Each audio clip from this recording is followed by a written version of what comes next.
Good morning. तो आज के हमारे टॉपिक है ऑर्डिनल यूटिलिटी थ्योरी। तो इससे पहले हमने एक और थ्योरी को पढ़ा था, अप्रोचेस को पढ़ा था, वो थे कार्डिनल यूटिलिटी अप्रोचेस। तो यहाँ पे मैं फिर से कार्डिनल यूटिलिटी को फिर से यहाँ पे आप लोगों को पढ़ाऊंगा ताकि आपको रिकेप हो जाए, ताकि आप जो पहले नहीं समझे, अब यहाँ पे कंपैरेटिवली जब हम स्टडी करते हैं तो हम चीज़ों को इजीली समझते हैं और इजीली याद रख पाते हैं। अगर आप यूटिलिटी कार्डिनल यूटिलिटी को पढ़े हैं, शायद आपको कुछ चीज़ें याद होंगे, कुछ चीज़ें याद नहीं होंगे, ठीक है। बट आप अभी ऑर्डिनल यूटिलिटी जब पढ़ रहे होंगे, साथ में कार्डिनल यूटिलिटी भी पढ़ेंगे, तो उनमें डिफरेंसेस क्या है, वो चीज़ जब आप कंपैरेटिव स्टडी करते हैं तो आप इजीली चीज़ों को क्या कर पाते हैं, याद रख पाते हैं। तो सबसे पहले हम यहाँ पे पढ़ेंगे यूटिलिटी। What is utility? देखो, यूटिलिटी एनालिसिस में हम दो अप्रोचेस को पढ़ते हैं। One is cardinal utility approaches and another one is ordinal utility approaches. तो यूटिलिटी किसे कहते हैं? Utility means one satisfying power, ठीक है। एक गुड्स होते हैं, उस गुड्स में कितने कैपेसिटी है कि एक कंज्यूमर के वांट्स को क्या करते हैं, फुलफिल करते हैं, ठीक है। तो उस पावर को हम क्या कहते हैं, यूटिलिटी कहते हैं, ठीक है। इसके बाद हमने पढ़ा था कार्डिनल यूटिलिटी, ठीक। कार्डिनल यूटिलिटी के बारे में हम टोटली क्या डिटेल क्या थर्ड यूनिट में स्टडी किया था कि कार्डिनल यूटिलिटी क्या होते हैं और इसमें कौन कौन से थ्योरीज को या लॉ को क्या करते हैं, स्टडी करते हैं। अब आज हमारे टॉपिक है ऑर्डिनल यूटिलिटी। तो इससे पहले हम यहाँ पे मैं कार्डिनल यूटिलिटी के मीनिंग को पहले समझाऊंगा, इसके बाद ऑर्डिनल यूटिलिटी के इसके मेजरमेंट और इसके मेजरमेंट क्या फर्क है इनमें और क्या सिमिलरिटीज है। अब यहाँ आ जाओ, मीनिंग ऑफ कार्डिनल यूटिलिटी।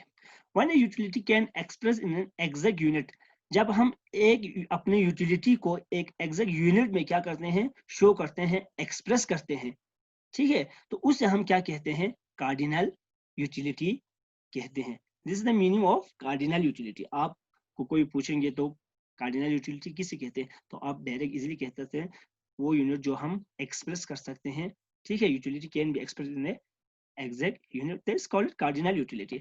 अब आ जाओ मीनिंग ऑफ ऑर्डिनल यूटिलिटी, ठीक है। यूटिलिटी का मीनिंग तो आपको पता है, बट ऑर्डिनल यूटिलिटी का मतलब क्या है? When A utility is express in A rank, ठीक है। आप अगर अपने यूटिलिटी को शो कर रहे हैं तो वो आप कार्डिनल नंबर में, यूनिट में आप इसको शो नहीं कर सकते, बल्कि आप इसको किस में शो कर सकते हैं, रैंक में शो कर सकते हैं। For example rank 1, rank 2, rank 3, rank 4, या आप इससे इस तरह भी कह सकते हैं कि ये प्रोडक्ट है, इस प्रोडक्ट से मुझे ज्यादा यूटिलिटीज मिल रहे हैं, मोर यूटिलिटीज मिल रहा है कंपैरेटिवली दिस वन, ठीक है। तो इससे मुझे ज्यादा मोर यूटिलिटी क्या हो रहा है, मिल रहा है कंपैरेटिवली इससे, ठीक है। तो इसमें क्या होते हैं, ऑर्डिनल यूटिलिटी में हमेशा कंपैरिजन होते हैं, ठीक है। इस प्रोडक्ट से मुझे in comparison to this product, इस प्रोडक्ट से मुझे क्या मिलते हैं, ज्यादा से ज्यादा यूटिलिटीज मिलते हैं। तो मोर यूटिलिटीज या लेस यूटिलिटीज जिसे हम कहते हैं, ठीक है। This one is better then this one and this one is good या दिस वन इज बेड। जब हम इस तरह की जब चीजों को पढ़ते हैं तो उसे हम क्या कहते हैं, ऑर्डिनल यूटिलिटी कहते हैं, सिंपली, ठीक है। तो ये थे meaning of cardinal utility and the meaning of ordinal utility. अब आ जाओ मेजरमेंट, ठीक है। Measurement of utility can be measured in a cardinal number such as 10, 20, 30 and etc, ठीक है, एक्स्ट्रा। तो आपके जो कार्डिनल यूटिलिटी होते हैं वो आप नंबर में क्या कर सकते हैं, मेजर कर सकते हैं कि मतलब मुझे इतना यूटिलिटी मिला, 13 मिला, 14 मिला, 15 मिला, 20 मिला, 10 मिला, 40 मिला, ठीक है। तो ये जो आपकी कार्डिनल यूटिलिटी है, इसमें यूटिलिटीज को क्या कर सकते हैं, नंबर में मेजर कर सकते हैं, ठीक है। अब आ जाओ मेजरमेंट इन ऑर्डिनल यूटिलिटी।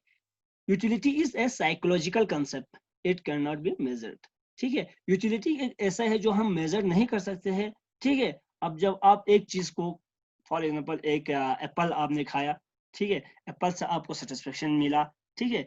आपको जस्ट एक तसल्ली होता है, मुझे इतना मतलब सेटिस्फेक्शन मिला। आपने एक फिर इसके बाद एक बनाना खाया, ठीक है, तो कंपैरेटिवली आपने फिर उसको खाया, उससे भी आपको सेटिस्फेक्शन मिला, बट आप क्या कहेंगे कि मुझे एप्पल खाने से ज्यादा सेटिस्फेक्शन मिला। तो आप इस चीज को नंबर में मेजर नहीं कर सकते, आपकी यूटिलिटीज को नंबर में मेजर नहीं कर सकते, बट आप रैंक दे सकते हैं कि क्या apple is better than banana, ठीक है, तो apple gives more utility to me, ठीक है। तो इस तरह से आप क्या कर सकते हैं कि रैंक दे सकते हैं, बेटर या गुड, ठीक है, इस तरह से आप प्रेफरेंसेस दे सकते हैं, बट आप इसको कार्डिनल नंबर में, ठीक है, या इसको यूनिट में आप क्या नहीं कर सकते, मेजर नहीं कर सकते, ठीक। अब थर्ड पॉइंट आ जाओ, ये तो पहले पॉइंट हो गया, second point one by one हम डिस्कस करेंगे। थर्ड पॉइंट आ जाओ, marginal utility of money, worth, ठीक है, एग्जैक्ट वर्थ कितना है। फॉर एग्जांपल आपके पास 100 रुपीज है, दिस इज मार्जिनल यूटिलिटी हो, ठीक है, marginal utility of money remain constant. हमने जब कार्डिनल यूटिलिटीज के जितने भी थ्योरीज पढ़े, हमने law of diminishing marginal utility पढ़े, हमने law of equi marginal utility पढ़े, तो वहां पे हमने एक चीज को कॉमन देखा था कि वहां पे हर थ्योरी में मार्जिनल यूटिलिटी ऑफ मनी क्या रहते थे, कंस्टेंट रहते थे, कि ये चेंजेस नहीं होते थे, ठीक है। आप जो मनी से आपको जो मार्जिनल यूटिलिटीज, एडिशनल यूटिलिटीज मिल रहे थे, तो वो हमेशा क्या रह रहे थे, कंस्टेंट रह रहे थे, कि ये चेंजेस नहीं होने। But marginal utility of money in case of ordinal utility, it is not necessary here to calculate MUM। तो कोई मायने नहीं रखते हैं कि हम मार्जिनल यूटिलिटीज ऑफ मनी को क्या करें, कैलकुलेट करें, क्योंकि यहाँ पे हम यूनिट में क्या नहीं करते हैं, शो नहीं करते हैं, एक्सप्रेस नहीं कर पाते हैं, बल्कि हम यहाँ पे रैंक देते हैं, this one is better then this one, तो इस तरह कहते हैं। तो यहाँ पे मार्जिनल यूटिलिटीज करने का कोई मतलब नहीं रहते हैं, ठीक है। तो इसीलिए कहते हैं कि MUM it is not necessary here to calculate marginal utility of money.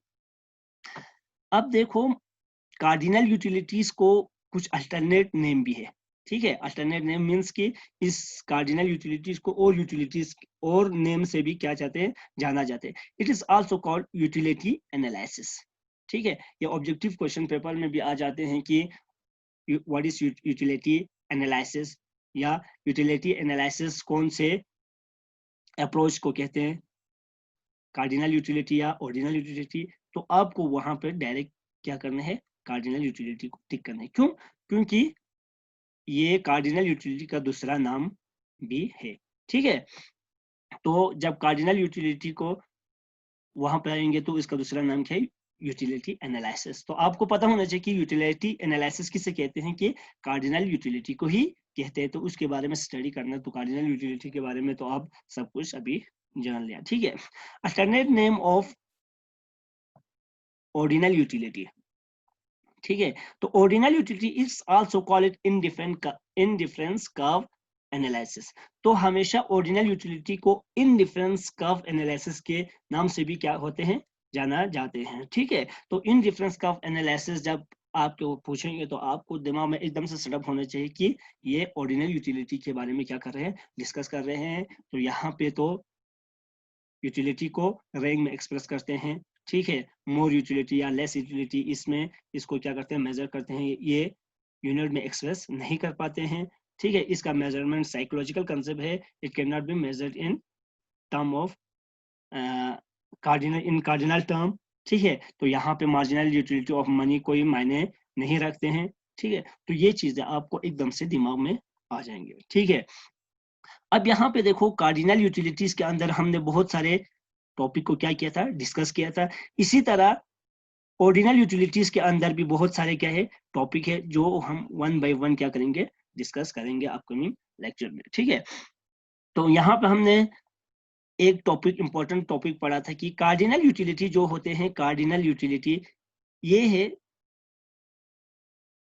जो कि मेजर कर सकते हैं। ये दो अप्रोचेस में क्या है, डिवाइड है। One is law of diminishing marginal utility,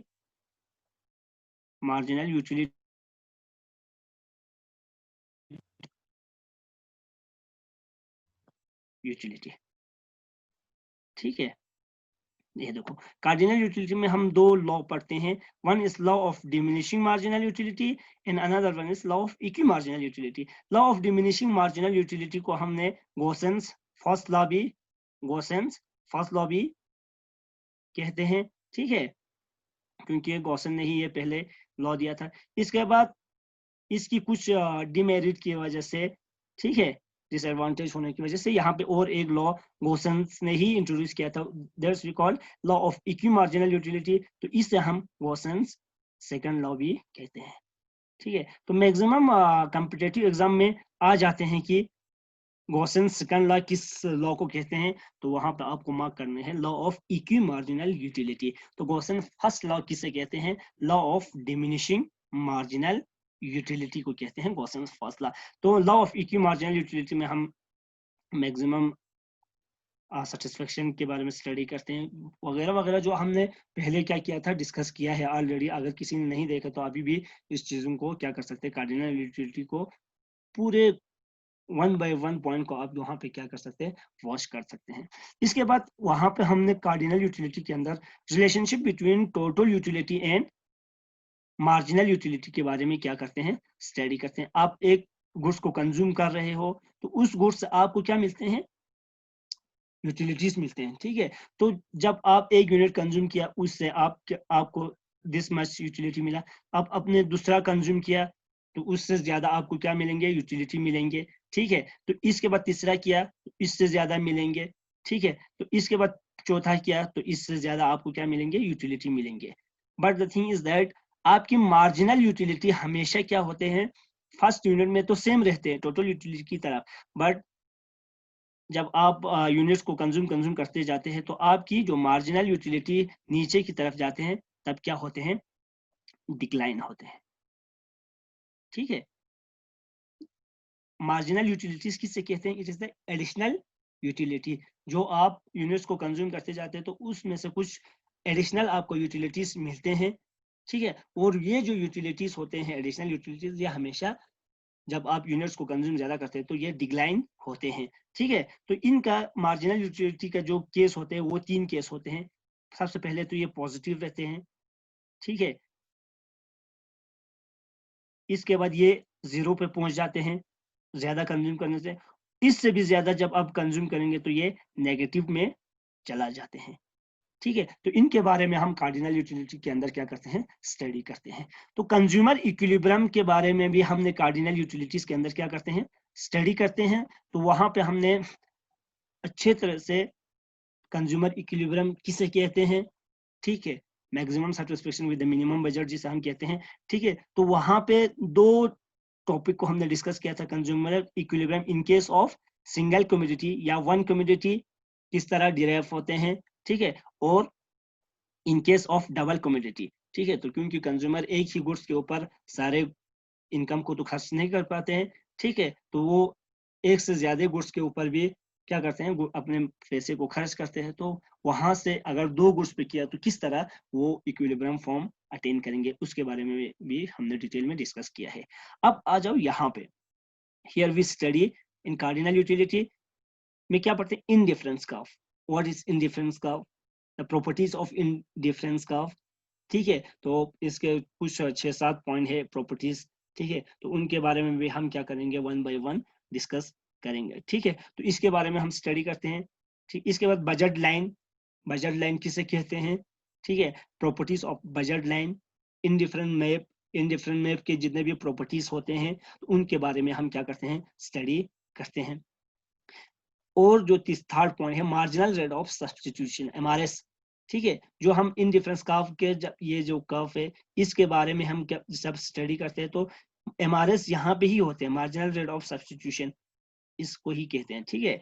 तो यहाँ पे जब ये स्टडी करते हैं तो ये तीन टाइप के होते हैं, ठीक है, increasing MRS, constant MRS, diminishing MRS, ठीक है। तो इनको भी हम यहाँ पे क्या करेंगे, one by one upcoming lecture में डिस्कस करेंगे।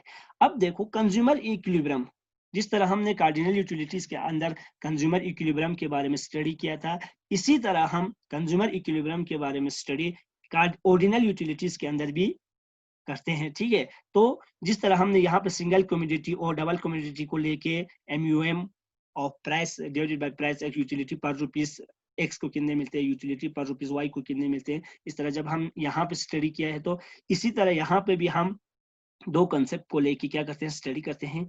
इन डिफरेंस कर्व और जो बजट लाइन होते हैं, जो कंज्यूमर के पास एक इनकम होते हैं, ठीक है, तो उसको उन दोनों को जब हम कंबाइन करके स्टडी करते हैं, तो उन दोनों से हम एक पॉइंट डिराइव करते हैं। तो उस पॉइंट को क्या बोलते हैं, कंज्यूमर इक्विलिब्रियम कहते हैं। With the help of IC and budget line we calculate the consumer equilibrium. तो कंज्यूमर इक्विलिब्रियम किस चीज से डिराइव करते हैं, हम करते हैं इन डिफरेंस कर्व और बजट लाइन के थ्रू करते हैं। तो इसमें हम लास्ट में और एक टॉपिक पढ़ेंगे, मोनोटोनिक प्रेफरेंसेस, ठीक है।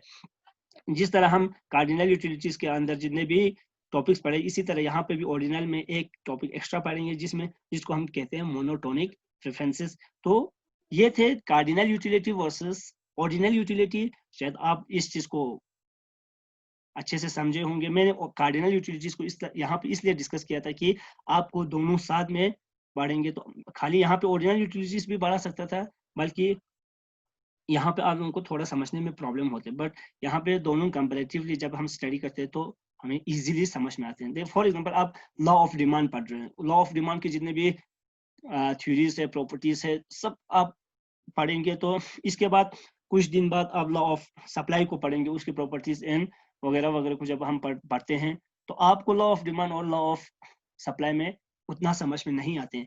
जब आप इन दोनों को एक ही स्क्रीन के ऊपर, एक ही बोर्ड के ऊपर, इन दोनों को साइड में, एक लॉ ऑफ डिमांड, उस साइड लॉ ऑफ सप्लाई को पढ़ेंगे और साथ में उसका डायग्राम साथ में, तो आपको इजीली पिक्चर दिमाग में आ जाते हैं, अच्छा ये डिफरेंसेस इनमें है, ठीक है। तो लॉ ऑफ डिमांड और लॉ ऑफ सप्लाई में इतने डिफरेंसेस है, इतने सिमिलरिटीज है, ठीक है। तो आपको दिमाग में इजीली क्या रह जाते हैं, याद रह जाते हैं।